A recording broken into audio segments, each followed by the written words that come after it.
Good morning. Welcome to this special, intimate conversation with actor Modesto Lacén from Puerto Rico. Thank you for being here and for joining us at the inaugural edition of the Charlotte Latino Film Festival. We're honored that you took the time to come and visit us and presented your film last night. So we just have this recording for folks to also be able to get a little bit more into who Modesto Lacen is, learn a little bit more about the work that you do, your advocacy, and then people can ask you, some questions. But welcome, thank you. Thank you for having me. I'm having a great time, and I'm very happy to be here. And yeah, last night we can talk about more about it. Last night was very special, to see people enjoying Érase una vez en el Caribe from Ray Figueroa, director from Puerto Rico, and yeah, it was such a special night. Yes, last night. Lots of friends from Puerto Rico that live here now, so I'm really happy to be here. It was different because the first time I saw the movie, it was the premiere, and everybody was really anxious and nervous, and it was just a different atmosphere. Last night, I was really calm, and people were expecting to watch the film, and it was such a nice night because I got to hear and feel what people react, how people react to the film in different moments in the film, and happy and proud of the work that my fellow colleagues did in terms of acting and directing and music. So it was just a very special night, and people really not only because they liked the film, because they were interested in what we're dealing with, the topics, the themes, and what we were talking about. So I was very just proud to be part of the conversation. Thank you. Yeah, and we'll get a little bit back to talking a little bit more about Eras una vez en el Caribe, Once Upon a Time in the Caribbean, because I want to ask you two anecdotes that happened last night with two of the moviegoers that were they were excited to meet you, but then they mentioned some very unique things that I wanted to ask you to see what now that you had time to digest it and think about it after last night. But I wanted to let's ask I wanted to know Modesto, the actor. So Modesto, how acting for you is we were talking a little bit about it, and you didn't use those words, but what I gathered was that you made it seem like acting was a calling for you. Yeah. Like it was, there's a purpose for your work that is not just like, let me show up and on set or at the stage if you're doing theater. So when did you decide that this is what I want to do? I want to be an actor. And what was that journey like? Because now, of course, we know Modesto Lacen, the actor, and in all the series and all the great movies that you've been, but when was that initial aha moment for you that you were like, I'm gonna be an actor. This is what I want to do. Well, different things. Like growing up, my mom and my dad, they took me to the theater in San Juan, Puerto Rico, and I got the privilege because it was a privilege to just go to the theater and watch plays and watch people actors perform, and I got the feeling of like the curiosity of like I think I can do that, and I wonder what they do, because theater always make me feel, the feelings that I had were very real, and even though I knew they were fiction, they weren't real, quote unquote. But what made me feel it was very real. So I was like always like, oh, I think I can. I mean, I'm interested in what they do. Those actors, I'm interested in what they do, and I think I can do that. Parallel to that, I studied in a private college in Puerto Rico, and I always participated in contests in competencias de oratory, and I represented my grade back then since I was 6 years old. So I got the feeling of being on stage since I was 6 years old. You know, on stage, uh, uh, talking about poems and stuff and words that I memorized. So I got the feeling of being on stage, and I like the feeling, you know. And also, I mean, I'm Generation X. So I got to see a lot of films from the United States, from the 80s. Great films, you know, Gandhi, Yentl, Terms of Endearment. The first movie I remember watching, it's Places in the Heart, with Sally Field, Danny Glover, John Malkovich. I think it was 1984. So that's the first film I remember watching, and it's a beautiful film, very blunt, because in that film I got to see what was and still is the Ku Klux Klan in the United States, and it was a very important film for me because I got to like see what was the what was happening in that film, with this widow dealing with economic issues and what she was dealing with, the character that Sally Field played. If she sees this or anybody related to her, I love her. And she was the first actress that I got to see, like, what she's doing. What is she doing? Like, it really got to me. So Places in the Heart was one of those films that really got to me, and I was, what these people are doing? Because I know it's fiction because it ends. You can see the credits, but then I was like, what they make me feel, it was so potent and real to me, and I was like, what's that they're doing? So with my parents taking me to the theater in San Juan, watching these great films from the 1980s, and the opportunity in my private school to be on stage, I got to like get a feel of what actors do. And since then, I was very interested and very invested in doing that. So it's not up until I was like my teens, like probably 13, 14, that I was like, I could put it into words, like, I would like to study acting, study what these people do. And my parents, they're great, and they took me to take classes, acting classes in San Juan. And since then, I've been in awe of what actors do. Yeah, I mean that speaks to like exposure to the arts. I mean,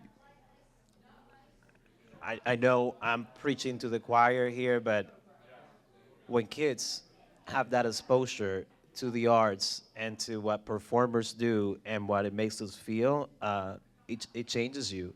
And you might not decide, I want to be an actor, or I want to be a filmmaker, or I want to be a painter. But even if you don't pursue those things, but you're exposed to it, I think it just makes you a better human being. So Yeah. I think that just speaks to who you are. So in theater and film and television, you've done so many different roles. Pedro Knight in Celia Cruz is the guy, Yeah. but then you have Clemente, Yeah. and then you have in Nicky Jan, your performance is just, it's just like, it's like, wow, that's Modesto. Like, you have this image of Modesto. En La Pecera Yeah. is this very like you feel like he's your neighbor, Yeah. and then Pedro Knight, you just feel like, wow, that's Pedro Knight. Yeah. Like what approach do you have that differentiates when you have to do theater versus the films and TV, or is there no difference? Like, is the same? You approach each character the same way, or does it changes between I'm doing theater and I'm doing something for the camera? I think what it changes, it's when you're portraying a real person. Like I have portrayed Roberto Clemente Walker, one of the greatest baseball players in Puerto Rico and in Latin American history. In the world. in the world. Pedro Somebody, Clemente. somebody came with the I pirates. know, shirts. Viva Clemente.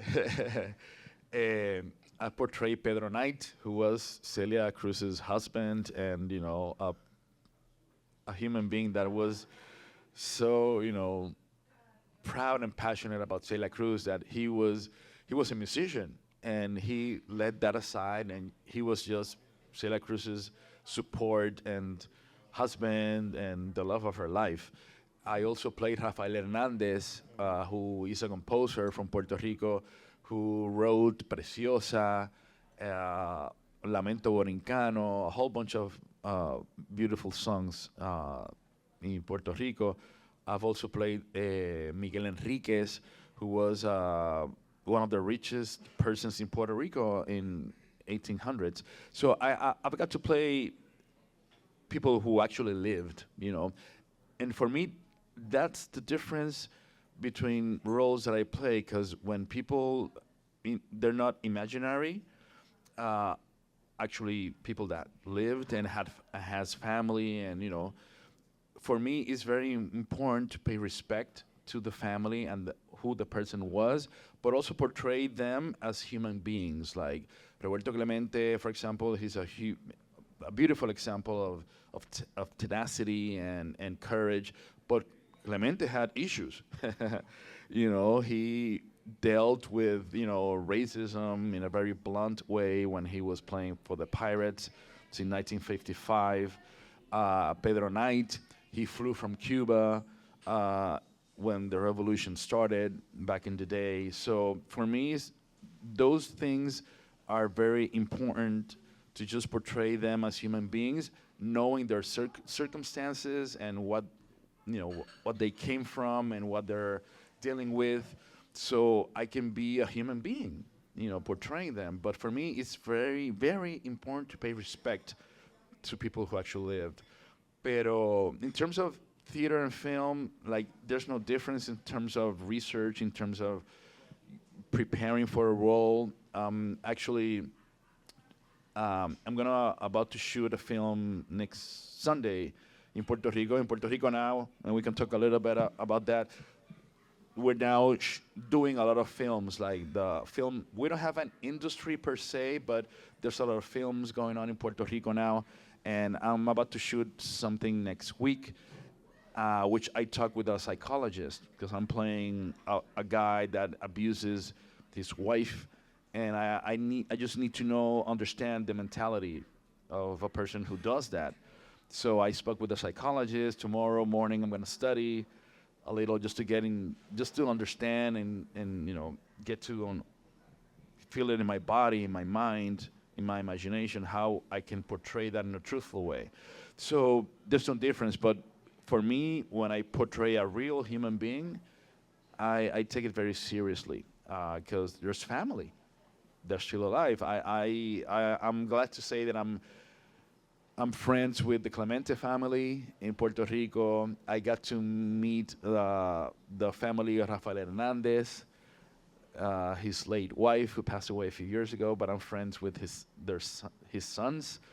Pedro Knight, I didn't get to meet his family in the United States, but I got to interview and talk with some people who actually met him. So I get to get a feel of how he was, and his love for Celia. So it's always a challenge. Like acting, it's a challenge every time, because you want to be as truthful as you can with each role. Doesn't matter if it's theater or film. You want to be as truthful as you can, with each role that you can play. So. No, and it truly shows, and it's not just because we have you here as a guest, but it truly shows, because like I was saying, especially, I don't know why, but that your character in the Nikki Jan series is just like the depth of how you approach that, and I know you have a production coming up in Colombia where you were telling us like you play a grandfather, and it's a completely so it's like, yeah, each one is like, that is that is the same guy from that other movie, or El Chata, where you're this very tough guy that takes nothing from anybody, and he's there at the boxing ring. So we really appreciate your work because you also make us travel to those characters. And there's another thing that I wanted to ask you, Modesto, because the first time we met and we spoke a few years back, we were in a city in Colombia that you know very well and you understand, Cartagena, that as beautiful as it is, it has a lot of contradictions. There is racism. Uh, the face of that place is the face of black people and black culture and black music, but we know that those resources are not necessarily there. And because we're talking about film, those resources in film and stories sometimes are not the ones that we see the most, or we don't see storytellers, rather, that get to tell their own stories. And I know you've been an advocate, especially in Puerto Rico, for representation of black talent in front and behind the camera. So I just wanted, talk to you a little bit more about that, because I know that's something important for you. And, like, I think of course, I think I know the why, but I also want to ask you why, because you're doing well, you're a well-known actor, and you could just wait for your next production, and you're gonna go to Spain and you do that show, or you're gonna do a movie in Puerto Rico and you do that, or you go to Colombia, and you can be already, in your career where you say, I just gotta do my thing and be successful, but you chose to still do that, but be very vocal and very explicit about calling out. It's like, this is not right, and I know you work with students, and I'm sure I haven't been in that classroom, but knowing what you say, I'm sure you probably tell some of them the same thing. So let's just dig in a little bit in there, that aspect of your life and work.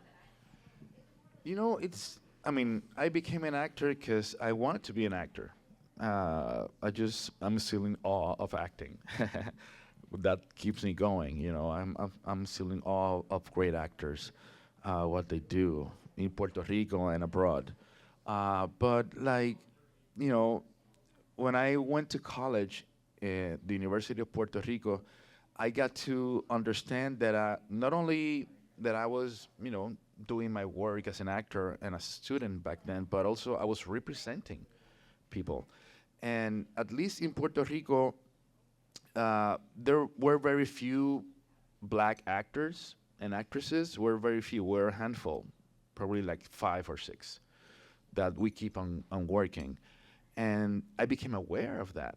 Of like, okay, not only am I acting for me, but I'm representing black people in Puerto Rico. And then when I got to work in Colombia, in Spain, in Mexico, on Nicky Jam, and in the United States as well, I'm representing black Latino people, in all of our countries, from Mexico all the way to Chile, down in Latin America and Spain, and of course Brazil.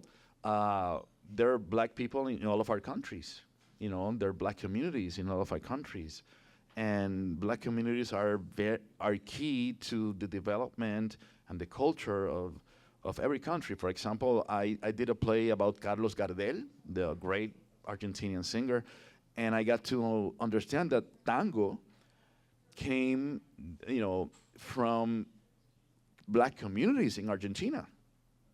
Tango, the way we know tango now, it became from the effort and from the music of black Argentinians. In Puerto Rico, same thing. Like black Puerto Ricans, it's something that education in Puerto Rico, private and public, like they teach students about black people in Puerto Rico that were slaves in Puerto Rico, but that's like a minor thing. Black people in Puerto Rico have contributed in many ways. So when I got to the University of Puerto Rico, I got to understand the contribution. and understand that I'm not only doing it for myself, but like for other people. And I'm very proud to keep working and to keep, representing Black Latino people.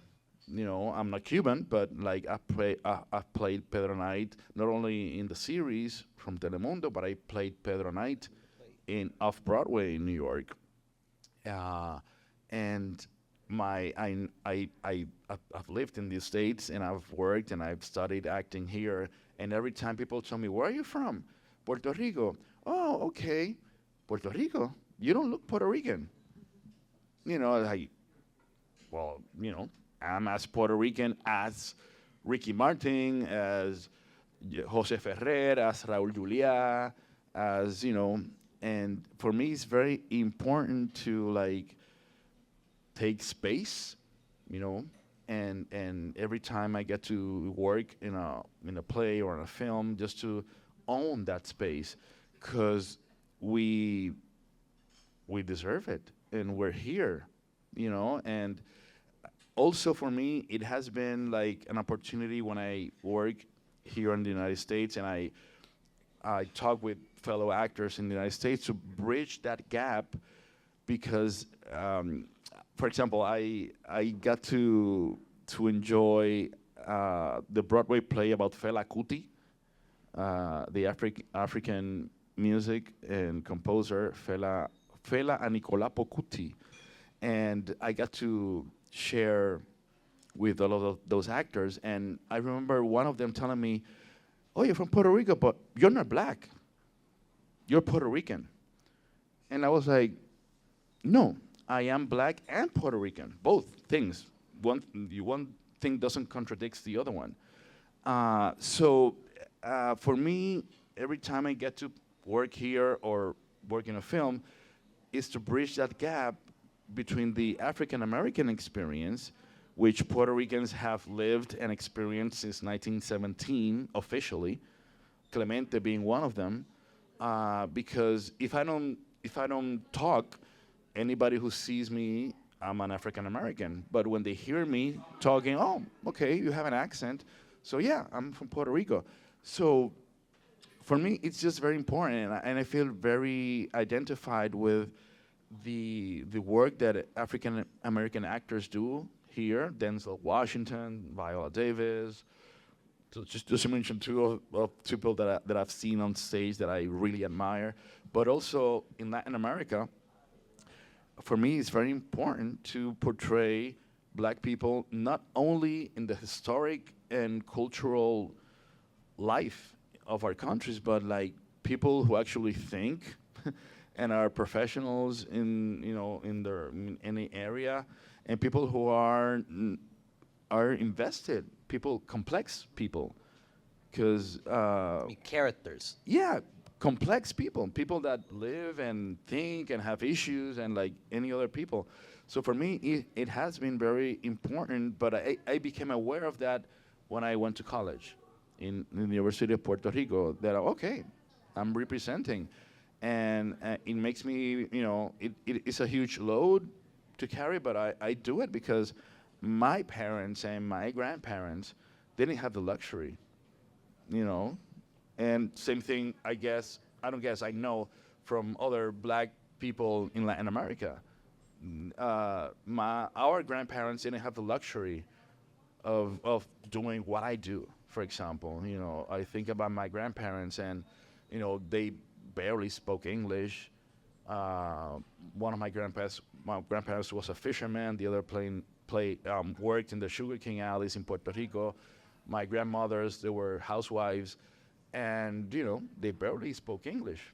I speak 4 languages. That's a privilege. Yeah. And I don't take it for granted. Yeah. By the way, thank you for the Portuguese lessons. You have been Muito giving- obrigado. Eu adoro a cultura brasileira. Então, eu acho que eu sou carioca, mas eu sou de Puerto Rico. But I love Brazilian culture. I know I said before we let folks ask some questions that I wanted to go back to Once Upon a Time in the Caribbean. Érase una vez en el Caribe.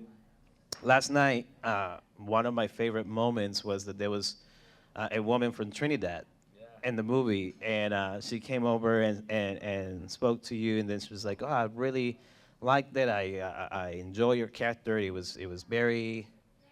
I mean, she wasn't a fan of the character because that's the movie, but she was a fan of yours and how you did that work. And then you mentioned a little bit about your character that it was trying to portray a Trinidadian. Yeah. And she was like, "Well, you did a good job." So, Yes. so what does that feel like? Because I know that was just one example, but I know there was a few other folks from different nationalities. So that was great that there was someone from Mexico that was asking you questions about like, so what is this like in Puerto Rico? Because I want to know more about this. And then the person from Trinidad, and then there was somebody from Colombia that was talking to you at length about your characters. So I just wanted to know like, what does that feels like when you have those interactions? Because I'm sure that doesn't happen all the time unless when you go to these type of events. But that Trinidadian moment, I know it was great to hear. I guess don't want to put words in your mouth, but let's just talk a little bit about that because I saw a lot of that happening last night. Yeah, it was great last night. Before going to that, like, for example, I don't know if you guys know, but like, currently, Tom Holland, the actor from Spider-Man, he's about to do play Romeo and Juliet from William Shakespeare, and it has been a lot of backlash because one of the actresses is a black actress, and it has she's playing Juliet, and a lot of people has complained about it and talked in social media and stuff, and it's an issue going on with that production, which I'm interested how it's going to play out in London. But like, that small thing is to tell you that this thing, the awareness of representing and taking space and owning the space is not in our minds. It's real. In Puerto Rico at least, it's a different story. Like, I'm actually about to do a Shakespeare play, 12th Night, and I play the lead character, Orsino. So, that's a conversation that's still goes on. In terms of Érase una vez en el Caribe last night, it was beautiful because I take the work very seriously, and I want to be as specific as I can.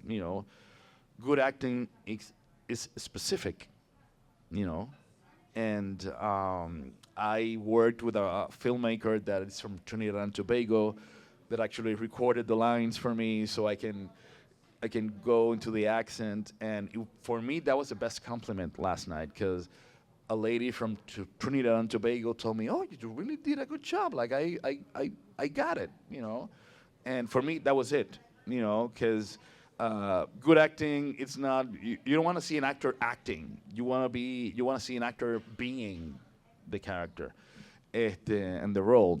So it was beautiful. And also, like, this Mexican lady that it was like, she asked me, "Oh, is that real? That actually happened?"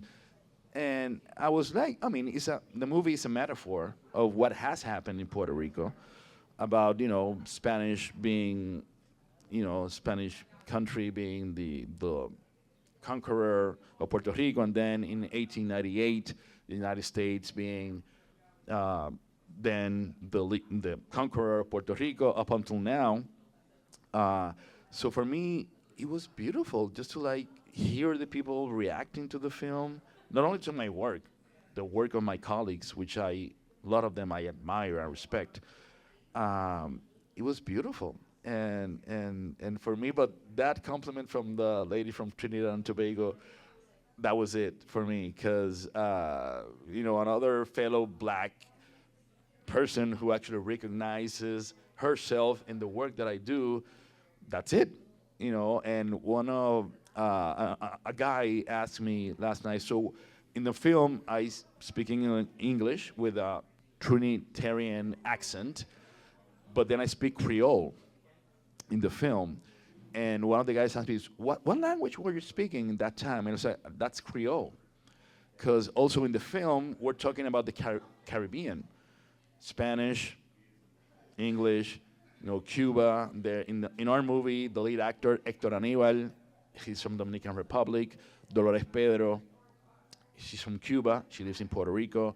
All the Puerto Rican actors, but there's Haiti missing, and I was like, this is an opportunity to at least talk about and portray that heritage. So my character is from Trinidad and Tobago, but Creole is one of the languages they speak. So I was like, Rai, to the director and writer, like, Rai, I can do this. Oh yeah, go ahead, perfect, beautiful. And then I got to speak a little bit of Creole in the movie as well, so that contributed to the spectrum of all the Caribbean people. Not all of them, but most of them. So I was very proud of the film last night, and I got to see it with audiences that they're not familiar with any of those faces or the topic that we're dealing with. So it was just very interesting how people reacted to the film, and just very proud to be a part of it. Yeah, I can see that. I'm not from the islands of the Caribbean, but I'm from the Caribbean coast in Colombia, and we think about Caribbean coast in Costa Rica, Panama, Colombia, Venezuela, Honduras, Belize. I understood those situations. I understood those characters. I understood the music, like just the tunes and what they were saying in those songs and the lyrics. The character with the cuatro. You take that guy and you put him somewhere in Venezuela or Colombia and may change slight variations of the instruments. Maybe the guy in Colombia is going around town by town with a accordion, but he's saying those same things because that's what happened at those times when then in Colombia, maybe in the Caribbean coast, it wasn't the sugar plantations and the sugarcane fields, but it was the plantain fields, and you read that in Garcia Marquez, and you're like, wow, this is the Caribbean. Like, and I love that the movie was called Érase una vez en el Caribe, porque it could be Érase una vez en Puerto Rico, and it will be, Cuba. and it could be just as accurate. But I love that it was that Once Upon a Time in the Caribbean. So again, thank you for bringing us the film, for sharing it with our audience. We really admire your work, and you've been a good encouragement when we were just starting our blog, and you were like, you guys should go ahead and do it, and you gave us like 200 homeworks. It was like, create a podcast, do this, do that. I was like, all right, Modesto, we're gonna try to do at least one of those things. So we did a film festival. So Beleza. yeah, beleza. Todo legal. Muito legal. I want to see if si tienen alguna pregunta, if anybody has a question. I know a few of you wanted to ask some questions, so So yesterday, before you introduced the movie, you let the audience know that they would be able to see samurai movies, Western movies within the movie. And while watching it, you could see Kurosawa movies, Lone Wolf and Cub, Westerns, specifically Leone, obviously with the reference in the title, even to the point where Encarnacion at some points looks like Eastwood or Charles Bronson. Yeah. My question is, when developing your character, did you have any movies or any frames of reference in mind? You spoke a little about your process when developing characters based on people in real life, like Roberto Clemente or the psychologist that you're speaking to right now. Did you do anything like that for this movie, for your character? I watched the movie Patton. I don't know, Francis older Ford Coppola. people know about that movie. I watched that movie because sadly, wars are different, and the way soldiers behave and wear their costumes, their wardrobe is different. The way they stand, like the way that I stood, a lot of the movie was from George C. Scott in Patton. I watched it and like beyond that, there was a great performance. Like he won the Oscar that year. George C. Scott in Patton, so watch that movie. I mean, I recommend it. So I watched that movie, and also I read about the first African American soldier in West Point, which is a base. And the haircut that I had, it was based out of this character because I read his biography. This is 1914, like early 1900s. And I read his biography.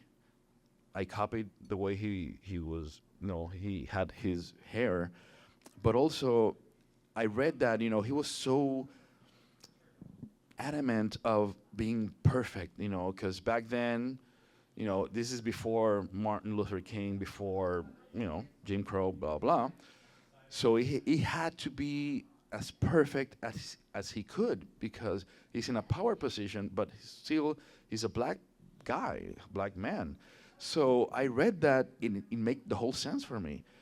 Because in the movie Érase en el Caribe, I portrayed this military guy who's, he's friends with this American guy who's owner of the plantations and all of that. And I was like, my character has to be as perfect as he could. So I read the biography and it made the whole sense. It made the whole sense to me. Like he has to be perfect and deliver things the best way he could. Just to be, proud of what he was doing. He wanted to portray that because, he wanted to achieve that because that character in that time, in order to achieve that, he could gain his freedom. That was huge. So in order for that character to do what he did, he has to do it at the best of his abilities. So I was very invested in that. He has to be the best he can because if he has money, then he can attain freedom. And what can you ask more about? You could be free in 1920s in the Caribbean. Beautiful. So yeah. I forgot the name, but I read the biography of the first African American soldier in West Point. Thank you. How do you get to land a role in Brazil? And did you actually speak the language before you acted there? In which? I'm sorry? Brazil. In Brazil? I heard you speak in Portuguese, so I Yeah. guess. Eu falo português. Oh, muito legal. And actually getting from Puerto Rican Spanish to Portuguese, See. not easy. I No, mean, people so- think it's similar, but it's not.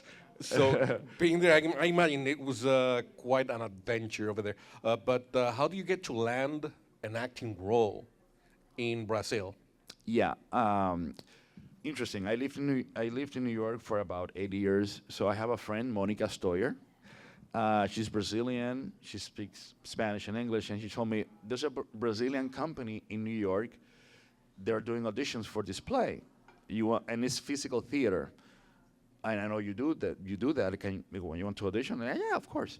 So I auditioned, and it's funny because I auditioned they made me improvise a physical movement dance piece, and I actually broke the wall, literally. I did something with my foot, and then I broke literally the wall. And I finished the improvisation, and I was like, okay, sorry, I know I broke the wall, but I was just being. So I got the audition. They hired me. It's called Group B.R. Group BR. And it was a piece they were celebrating 100 years of Nelson Rodrigues, which is a playwright from Brazil. And we did a play called A Serpente, the serpent. And I learned the lines in Portuguese, and then I took some classes. And then we did another piece about Vinicius de Moraes. If people don't know, Vinicius de Moraes is one of the composers, important composer in Brazil, and who actually took bossa nova to a worldly space. He composed Chega de Saudade, Garota de Ipanema, beautiful songs. And we did a piece about him, so I got to, get more in touch with that culture, and understand, how they speak, and it was beautiful. I mean, I learned the lines in Portuguese, but I also took classes. But also, like, I feel, I with them, I feel like I'm one of them. You know, eu sou filho adoptivo. I'm their adoptive son. I'm the only Puerto Rican in that company because I feel so at ease with them. You know, and I haven't been to Brazil yet, but I do feel like a strong connection with Brazilian culture, and just the language is beautiful. Like, for example, to be in love in Brazil, eu estou apaixonado. Eu estou apaixonado de você. I'm in love with you. I mean, apaixonado.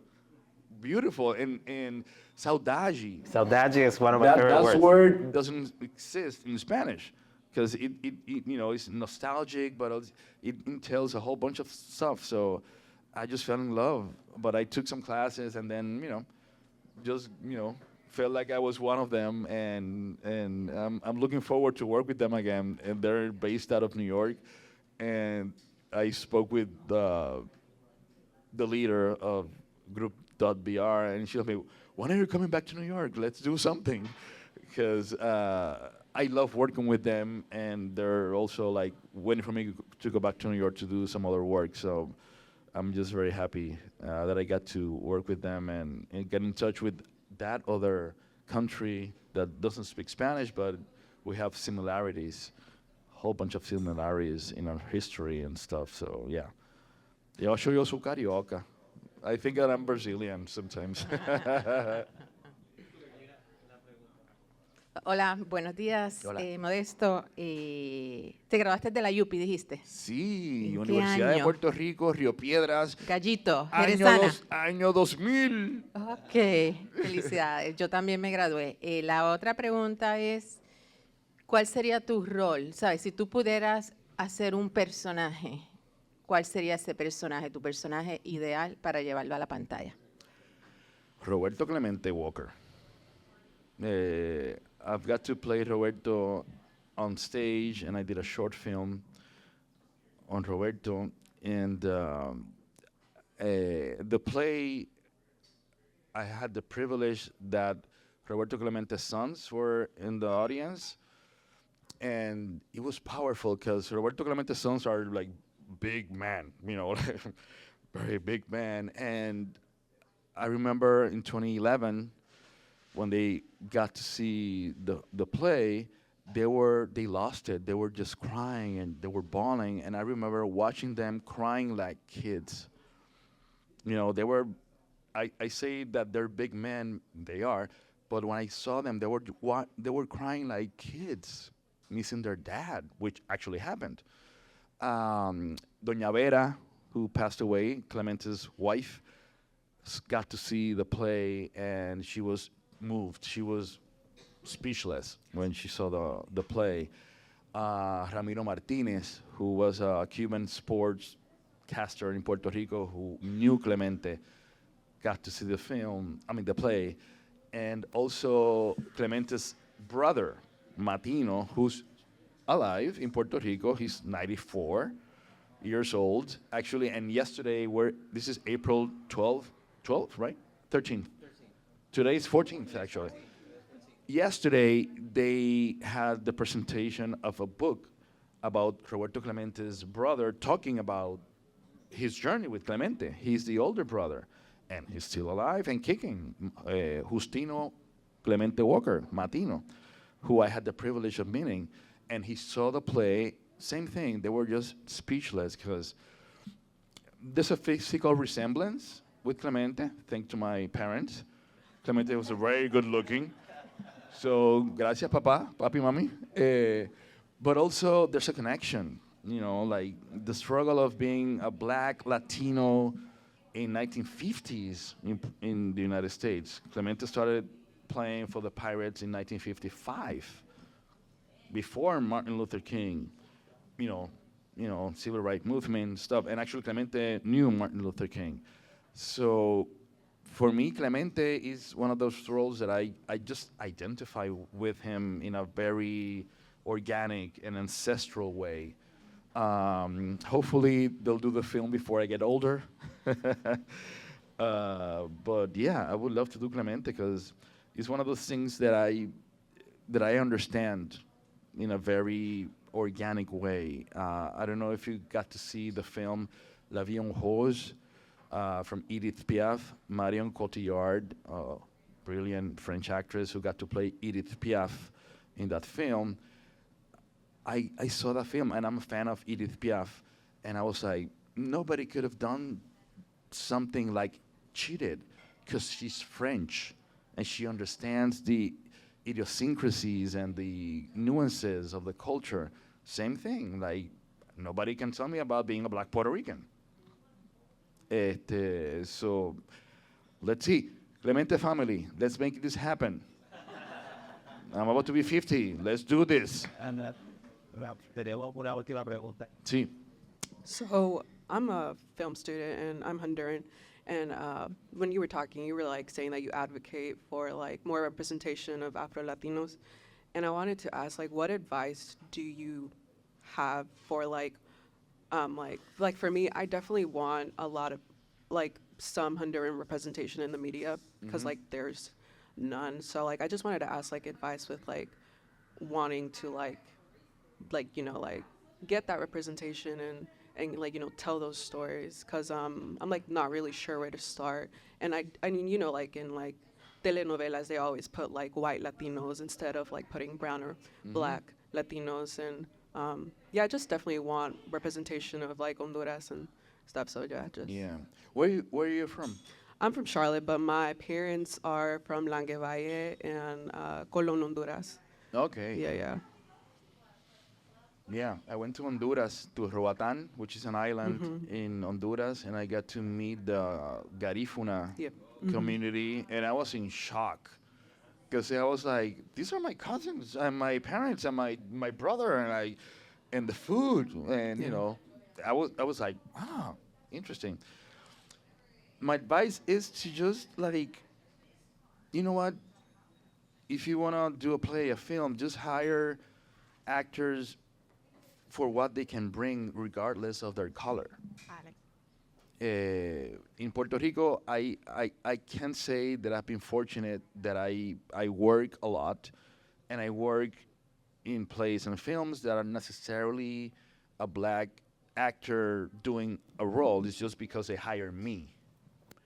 I'm doing a play, Tok Tok, which is a film. I don't know if somebody or have you guys watched it. It's a beautiful, very fun play, and I played the lead role, which is a psychiatrist.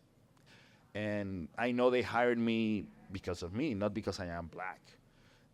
So for me, the advice is to hire black Latino actors because what they can bring to the role, regardless of their color and their background. And also still in film here in the States, like there's a division of black African American and Latinos, which has been my issue here in the States. Like I lived in LA for a while, I lived in New York, and what some agents would say is like, but you don't look Latino. And I'm like, what else can I do to show you that I'm a Latino? Like, come on, what's that? But it's we have to represent. I know, for example, Selenis Leiva. Selenis, she's Dominican Cuban. She's in the George Lopez show. Elvis Nolasco. He's a Dominican actor, black Dominican actor who's doing stuff. But I want to see more, not only for me, other people, and people are coming just to portray black Latinos as human beings, intelligent, complex human beings, because we are, and we're part of the history of the United States since forever. So I would like to see more of that with the accent, because for me, here is like, oh, but you don't have, you have an accent yet. Sí, puñeta, porque my first language es español. English is not my first language, it's my second. I speak 4 languages. So yeah, I have an accent because so same way here they adore Penelope Cruz and Javier Bardem, which I adore, but they're white Spain actors. But no I, black Latino actors, no I, that can speak in their accent. No I. Elvis, he's a friend of mine, Elvis Nolasco, he was raised here in the States. He's Dominican, but he has a perfect English, standard American English accent. Pero there are no roles of black Latinos with their accent, with their heritage in TV or film. So my advice is to just, hire black Latino actors because what they can bring to the role and to the play or the film. And that's interesting because growing up, when I realized, okay, I want to be an actor, okay, but I didn't have a specific role model. Raúl Juliá, which I adore, he paved the way for so many Latino actors, but Raúl Juliá is not black.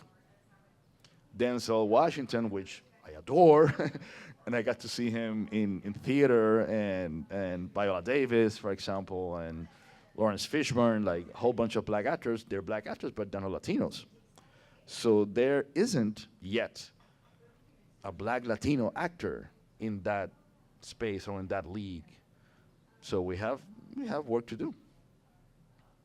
Well, and with that, thank you, Modesto, again for giving us the time. I know we said it was going to be a cafecito and it was going to be short, but we could ask And I can you, keep on talking. he can ask you a question. Give me a beer. Well, I know it's early, but in Spain it's already noon, so perfect. IPAC. All right, yeah, that's coming. Thank you. Again, muchas gracias, Modesto, de verdad, por tomarte el tiempo. No has dormido porque he hasn't slept because you were shooting and you were filming some stuff and then you were doing interviews. You slept for 2 hours, got on a plane, and you've been here going one thing after another. Last night, the movie, and now we get you up here early again. So again, thank you for doing this, for sharing your story with us, and we'll be waiting for those next projects so we can show them again. And your work is resonating with people, and I'm glad that people here in Charlotte got to see it, and different, diverse groups of people, not just Puerto Ricans, not just Spanish speakers, the diversity in that room and the response to Érase una vez, that entire cast, fantastic. So again, muchas gracias. Y te llegó la cerveza. Anda. No, thank you guys. And thank you to Salud Cerveceria, Salud Cerveceria. and for that cerveza. Yeah, no, thank you guys. And for me, it's very important to like bridge the gap between African Americans and Afro Latinos, because I feel African Americans have gone through so much, but we've been with them all the way. With them. Clemente has been, just an example, Clemente, 1955, before Martin Luther King's speech in 1963. He was along with the civil rights movement. Black Puerto Rican from Carolina, Puerto Rico. So we have to bridge that gap. Because we're the same. It's just a different language and culture, but we're the same. We experience the same, valga la redundancia, experience as a black person in this world. But no, thank you guys, and I encourage you to keep on going and bringing to Charlotte the diversity that is our countries. I think it's beautiful that you showed movies from Chile, Venezuela, Puerto Rico, hopefully next year Dominican Republic, because we're doing good work. We're doing good work in Dominican Republic, in Puerto Rico, in Chile, in Argentina, but also showing the diversity. I'm still missing that in Latin American cinema. I want to see more black faces along Ricardo Darín, which is an Argentine actor, which I adore.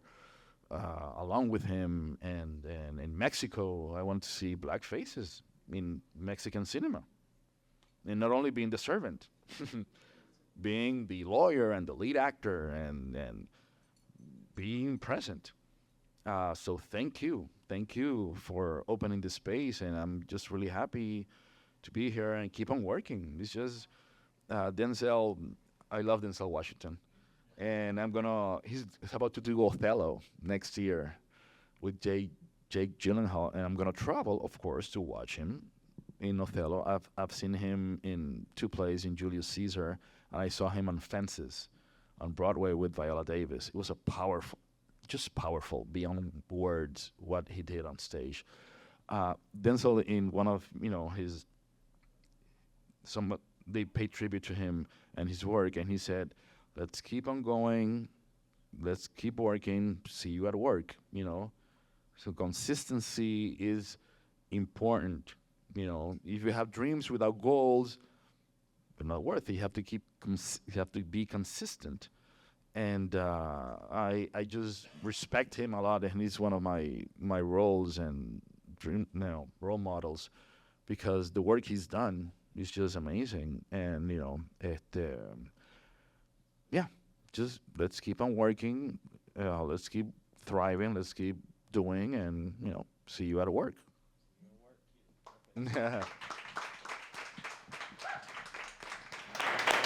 Gracias, No, gracias a usted. Buen día.